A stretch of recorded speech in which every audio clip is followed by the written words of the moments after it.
नमस्कार, स्वागत है आपका बिहार समाचार में। बिहार में कोरोना का कहर बढ़ता ही जा रहा है। पिछले 24 घंटों में कोरोना ने सारे रिकॉर्ड तोड़ दिए हैं। साथ ही कई जिलों में लागू की गई सख्त पाबंदियां, कोरोना गाइडलाइन में किया गया बदलाव। लालू यादव ने बैठक कर लिए बड़े फैसले। पीएम मोदी ने सीएम नीतीश को किया फोन। कोरोना के हालात पर हुई चर्चा, जिसे देखकर अब ऐसा लग रहा है कि बिहार में लॉकडाउन को और भी बढ़ाया जा सकता है।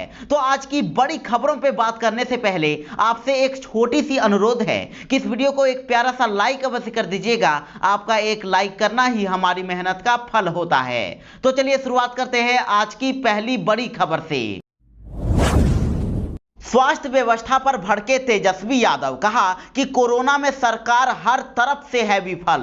जी हां, रविवार को हुई आरजेडी की वर्चुअल मीटिंग का सबको इंतजार था और खास करके राजनीतिक गलियारों से जुड़े लोग यह देखना चाहते थे कि आखिर इतने दिनों के बाद लालू यादव क्या बोलने वाले हैं। हालांकि लालू यादव ने अपनी तबीयत को देखते हुए ज्यादा देर तक नहीं बोल पाए, लेकिन तेजस्वी यादव ने इस दौरान कोरोना महामारी पर सरकार पर जबरदस्त सवाल उठाया। तेजस्वी यादव ने कहा कि अस्पतालों की स्थिति इतनी खराब है कि लोग जाना नहीं चाहते हैं। अस्पतालों में बेड है तो नर्स नहीं है। सरकार कोरोना में हर तरफ से विफल हो रही है। उन्होंने कहा कि आरजेडी हर तरह से मदद कर रहा है और कहा कि पटना से बाहर शेष बिहार में स्वास्थ्य सुविधा नहीं है। तो वहीं राजद सुप्रीमो लालू प्रसाद यादव ने भी कहा कि कोरोना में लाखों लोगों की मृत्यु हुई है। चारों तरफ इसी को लेकर तबाही मची हुई है और ऐसे समय में आपका फर्ज बनता है कि अपने क्षेत्र में जाकर अपनी जनता की सेवा करें और सेवा के साथ साथ लोगों को जागरूक भी करें। उन्होंने कहा कि मैं तो बीमार हूं, नहीं जा रहे हैं कहीं भी, डॉक्टर छुट्टी नहीं दे रहे हैं। और इतना कहकर लालू ने सबको नमस्कार कह के अपना संबोधन खत्म किया।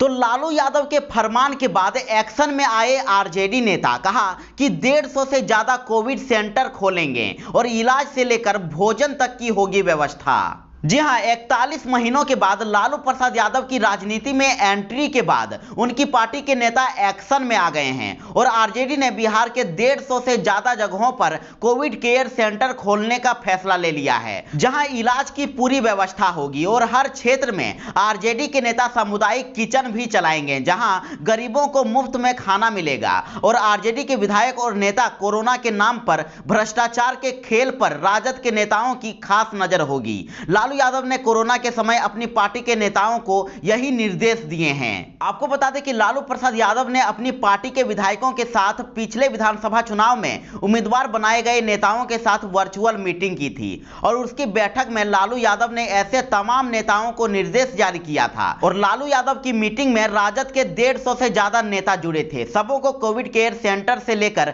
गरीबों के लिए खाना और दूसरे इंतजाम करने को कहा था। तो इधर सरकारी इमारतों में आरजेडी कोविड सेंटर खोलने के निर्णय पर मच गया कोहराम। जदयू ने तेजस्वी से पूछा कि यह अधिकार आपको किसने दिया। जी हां, सरकारी इमारतों और स्कूलों में राजद द्वारा कोविड-19 सेंटर खोले जाने के निर्णय पर अब कोहराम मच गया है। राजद के इस ऐलान के बाद जदयू ने नेता प्रतिपक्ष तेजस्वी यादव पर बड़ा हमला बोल दिया है। पूर्व मंत्री और जदयू के एमएलसी नीरज कुमार ने पूछा है कि यह अधिकार आपको किसने दिया। नीरज कुमार ने नेता प्रतिपक्ष पर हमला बोलते हुए कहा है कि प्रवासी नेता तेजस्वी यादव का कोरोना आपदा के राजनीतिकरण का प्रकटीकरण है और पूछा कि सरकारी इमारतों संसाधनों से राजद के नाम पर कोविड केयर सेंटर चलाने का अधिकार आपको किसने दिया।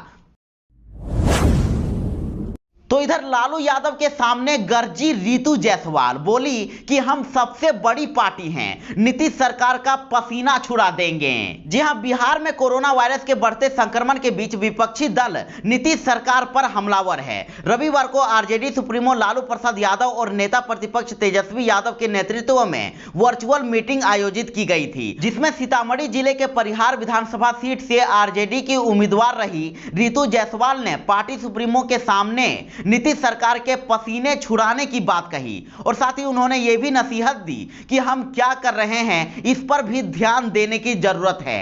रितु जायसवाल ने पूछा कि अगर राजद ये दावा करती है कि बिहार में हम सबसे बड़ी पार्टी हैं, सबसे ज्यादा सीट लेने वाली पार्टी हैं, तो क्या उतनी ही मजबूती से जमीन पर हम अपनी उपस्थिति दर्ज करा पा रहे हैं? अगर हम अपनी उपस्थिति दर्ज नहीं करा पा रहे हैं तो उसके पीछे की वजह क्या है? उन्होंने आगे कहा कि यही उचित वक्त है कि हमें आगे आकर काम करना है ताकि हम यहां पर सरकार का पसीना छुड़ा सकें। हम एक भी ऐसा मौका हाथ से नहीं जाने देंगे कि नीतीश सरकार चैन की सांस ले। उनकी एक एक गलतियों को हम सामने लेकर आएंगे और कहा कि सरकार की गलती से ही बिहार के लोग आज मर रहे हैं।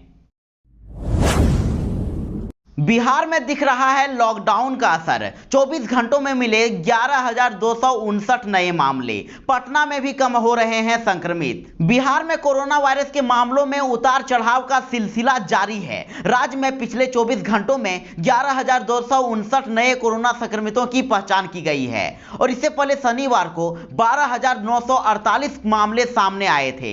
यानी कल के मुकाबले आज सामने आए मामलों की संख्या में लगभग 1,000 की कमी आई है। इससे पता चलता है कि बिहार में लॉकडाउन लगाने के सकारात्मक नतीजे आ रहे हैं। तो वहीं पटना सहित 4 जिलों में 500 से अधिक नए संक्रमित मिले हैं। पटना में सबसे ज्यादा 1646 नए संक्रमित मिले हैं, जबकि औरंगाबाद में 592, बेगूसराय में 565 और समस्तीपुर में 574 नए कोरोना संक्रमितों की पहचान की गई है। और राज्य में इसी दौरान 1,09,190 सैंपलों की 24 घंटों में जांच की गई है और बिहार में एक्टिव मरीजों की संख्या अभी 1,10,804 है। तो पप्पू यादव पर हो गया एक और केस। अब सरकार की ओर से थाने में दर्ज कराई गई प्राथमिकी। जहां बीजेपी के सांसद राजीव प्रताप रूढ़ी की पोल खोलने वाले जाप प्रमुख पप्पू यादव पर एक और मुकदमा दर्ज हो गया है। शनिवार को राजीव प्रताप रूढ़ी के समर्थकों ने केस दर्ज कराया था। अब सरकार की ओर से मुकदमा दर्ज कराया गया है। स्थानीय सीओ ने पप्पू यादव पर केस दर्ज करा दिया है। सीओ ने पप्पू यादव पर लॉकडाउन का उल्लंघन करने से लेकर धारा 144 तोड़ने का आरोप लगाया है और सीओ ने अपनी प्राथमिकी में कहा है कि बिहार में पिछले 5 मई से धारा 144 लागू है, लेकिन पूर्व सांसद पप्पू यादव पिछले 7 मई को बिना प्रशासन की अनुमति से अमनौर इलाके में 25 से 30 आदमी के साथ आए थे। और सीओ ने अपने एफआईआर में यह भी कहा है कि पप्पू यादव ने सरकारी परिसर में घुसकर राजनीतिक क्रियाकलाप किया है। इससे निषेधाज्ञा के साथ साथ बिहार सरकार द्वारा घोषित किए गए लॉकडाउन का उल्लंघन हुआ है और इसके साथ ही उन्होंने पप्पू यादव पर शांति भंग करने का भी आरोप लगाया है। तो पप्पू यादव ने राजीव प्रताप रूढ़ी पर लगाया जान से मारने की धमकी देने का आरोप। जी हां, कोरोना महामारी के बीच सांसद निधि से खरीदे गए एम्बुलेंस के यूं ही पड़े रहने का विवाद गहरा होता जा रहा है। अब जन अधिकार पार्टी के राष्ट्रीय अध्यक्ष पप्पू यादव ने पूर्व केंद्रीय मंत्री राजीव प्रताप रूढ़ी के साथ उनके करीबी और एक रिश्तेदार पर जान से मारने की धमकी देने का आरोप लगाया है। तो वहीं रविवार को पप्पू यादव ने पटना में प्रेस कॉन्फ्रेंस में कथित गाली गलौज से भरा एक ऑडियो क्लिप भी सुनाया है। उन्होंने सारण के तत्कालिक डीएम पंकज पाल के तबादले की भी जांच की मांग कर दी है। उन्होंने कहा कि डीएम ने एम्बुलेंस ये कहते हुए जब्त किया था कि वे इसका इस्तेमाल निजी कार्यों में करते हैं। पप्पू यादव ने आरोप लगाया कि हमारे एक वर्कर मनीष विशाल को जान से मारने की धमकी दी गई है। अगर उन्हें कुछ होता है तो इसके जिम्मेदार राजीव प्रताप रूढ़ी होंगे। साथ ही पप्पू यादव ने कहा कि 11,000 करोड़ के पीएम केयर फंड से बिहार को 600 वेंटिलेटर मिले थे, उनमें से एक भी चालू क्यों नहीं है। इस मामले में स्वास्थ्य विभाग के पदाधिकारियों पर 302 का मुकदमा दर्ज हो। तो बिहार में लॉकडाउन की वजह से वैक्सीनेशन की रफ्तार में लगा ब्रेक। टेंशन में आई स्वास्थ्य विभाग और जारी कर दिया नया निर्देश। जी हां, बड़ी खबर है कि बिहार में लॉकडाउन की वजह से कोरोना वैक्सीनेशन की गति धीमी हो गई है और लॉकडाउन के बाद राज्य में लगातार वैक्सीन लगवाने वाले लोगों की संख्या में गिरावट देखी जा रही है। तो वहीं वैक्सीनेशन की गति धीमी होने से राज्य स्वास्थ्य विभाग की टेंशन भी बढ़ गई है और विभाग ने इसके लिए अब नया निर्देश जारी कर दिया है। स्वास्थ्य विभाग ने नए निर्देश में कहा है कि सभी जिलों के डीएम यह सुनिश्चित करें कि कोई भी शख्स अगर वैक्सीन लगवाने के लिए जा रहा हो या फिर लगवाकर आ रहा हो तो उसे परेशान ना किया जाए। साथ ही विभाग ने कहा है कि कोरोना के टीकाकरण में तेजी लाने पर भी जिला स्तर पर काम किया जाए। बिहार में पहले दिन ही 18 से 44 साल के 79,238 युवाओं को लगा टीका, मुख्यमंत्री ने जताया आभार। जी हां, बड़ी खबर है कि बिहार में पहले दिन ही 18 से 44 साल के 79,238 युवाओं को कोरोना वैक्सीन का पहला डोज दिया गया, जबकि कुल 10,67,000 लोगों को वैक्सीन दी गई और अब तक राज्य में कुल 80,38,525 लोगों को कोरोना वैक्सीन दी जा चुकी है और इनमें 64,07,531 लोगों को एक डोज और 16,30,994 लोगों को दोनों डोज लग चुके हैं। साथ ही सीएम नीतीश कुमार ने कोरोना को लेकर लोगों के नाम ट्वीट किया है और साथ ही कोरोना से जंग में लगे डॉक्टरों, पुलिसकर्मियों समेत अन्य सभी कोरोना योद्धा के प्रति आभार भी व्यक्त किया है। उन्होंने ट्वीट करके कहा है कि कोरोना के संकट काल में सरकार सभी जरूरी कदम उठा रही है और इस आपदा से निपटने में बेहद धैर्य, अनुशासन और हिम्मत के साथ काम करने वाले चिकित्सकों, नर्सों और स्वास्थ्य कर्मियों, प्रशासन और पुलिस के लोगों सहित सभी कोरोना योद्धाओं का हम पूरे बिहार की तरफ से आभार व्यक्त करते हैं। उन्होंने कहा कि कोरोना की पहली लहर में बिहार ने बहुत दृढ़ता और साहस के साथ यह लड़ाई लड़ी और इस बार भी कोरोना गाइडलाइन का पालन करते हुए हमें अपने व अपनों को बचाना है और कहा कि कोरोना के खिलाफ इस जंग में सरकार का साथ देना है। आइए संकल्प लेते हैं कि हम सब मिलकर इस जंग को जीतेंगे। बिहार में चिकित्सकों और पारा मेडिकल स्टाफ की अस्थायी नियुक्ति आज से शुरू, जाने कितना मिलेगा मानदेय। जी हां, बड़ी खबर है कि कोरोना महामारी में स्वास्थ्य सेवाओं को और मजबूत बनाने के लिए आज से अस्थायी रूप से 1000 चिकित्सकों के साथ नर्स सहित पारा मेडिकल स्टाफ की नियुक्ति आरंभ हो गई है और अस्थायी रूप से 1 साल के लिए 1000 चिकित्सकों का वॉक इन इंटरव्यू राज्य के सभी मेडिकल कॉलेज, अस्पतालों में अधीक्षक कार्यालय और जिला में सिविल सर्जन की अध्यक्षता में गठित कमेटी द्वारा की जाएगी। आपको बता दें कि संविदा पर नियुक्त होने वाले चिकित्सकों का मानदेय 65,000 मासिक कर दिया गया है। तो वहीं अस्थायी रूप से नियुक्ति में विशेषज्ञ चिकित्सक पीजी को 7,000 रुपए एवं डिप्लोमा को 5,000 रुपए प्रति शिफ्ट मानदेय दिया जाएगा। सामान्य चिकित्सकों में एमबीबीएस को 4,000 रुपए प्रति शिफ्ट एवं बीएससी नर्सिंग को 2,000 प्रति शिफ्ट, जेएनएम को 1,500 रुपए एवं एएनएम को 1,000 रुपए प्रति शिफ्ट दिया जाएगा और इसके अतिरिक्त lab technician, ward boy, data entry operator, multitasking staff आदि की सेवा भी पूर्व से प्रचलित दरों पर मासिक आधार पर लेने का निर्देश दिया गया है। तो इधर सीएम नीतीश को पीएम मोदी ने किया फोन, बिहार में कोरोना के हालात पर हुई चर्चा और हर संभव मदद का दिया भरोसा। बिहार में कोरोना का कहर जारी है और इसी के बीच देश के प्रधानमंत्री नरेंद्र मोदी लगातार सभी राज्यों के मुख्यमंत्रियों से फोन पर बातचीत कर रहे हैं। इस दौरान राज्य के ताजा हालात की जानकारी ले रहे हैं। तो वहीं रविवार को पीएम नरेंद्र मोदी ने बिहार के मुख्यमंत्री नीतीश कुमार से फोन पर बातचीत की है और पीएम नरेंद्र मोदी ने इस दौरान बिहार में कोरोना के हालात पर चर्चा करते हुए हर संभव मदद का भरोसा दिया है। तो वहीं बिहार में टीकाकरण बढ़ाने पर भी जोर दिया गया है।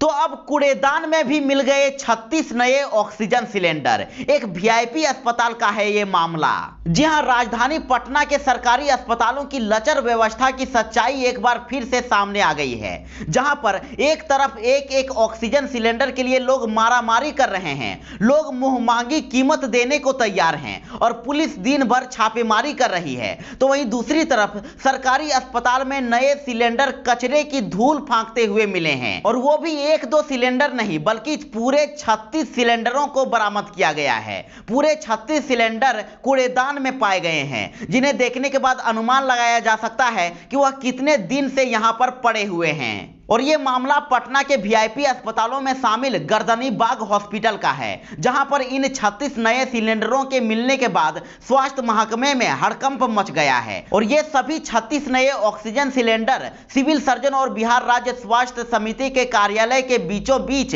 कचरे में फेंके हुए मिले हैं और इन सिलेंडरों के प्लास्टिक कवर भी नहीं हटे हैं, जो बताते हैं कि इनको बिना इस्तेमाल किए हुए ही यहां पर छोड़ दिया गया है। और जब पटना की सिविल सर्जन से यह सवाल किया गया तब उन्होंने हकीकत छुपाने की पुरजोर कोशिश की। कभी उन्होंने कहा कि यह यूज किए हुए सिलेंडर हैं, तो कभी उन्होंने कहा कि जगह की कमी के कारण इन्हें स्टोर रूम के बाहर रखा गया है और इतना ही नहीं, उन्होंने तो यह भी कह डाला कि इसे इमरजेंसी के लिए रखे गए हैं। तो सवाल तो अब ये उठता है कि अब यह समझ से परे है कि सीएस किस तरह के इमरजेंसी की बात कर रही है, क्योंकि अभी जो हालात हैं उसे तो कोर्ट ने भी आपात बता दिया है। हालांकि बताया जा रहा है कि मामला सामने आने के बाद आनन फानन में उसे वहां से हटा दिया गया है। बिहार के इन जिलों में बारिश और ओले गिरने के आसार, 12 मई तक के लिए किया गया अलर्ट जारी। बिहार में अचानक मौसम का मिजाज बदल गया है। पिछले 24 घंटों में राज्य के कई हिस्सों में हल्की बारिश के साथ मौसम सुहाना हो गया है और वहीं लखीसराय जिले के सूर्यगढ़ा में भारी बारिश हुई है। हालांकि इस बीच बक्सर में सबसे ज्यादा 37 डिग्री सेल्सियस तापमान दर्ज किया गया है और बिहार के मौसम विभाग ने 12 मई तक के लिए राज्य के कई जिलों में बारिश, आंधी और वज्रपात को लेकर अलर्ट जारी कर दिया है।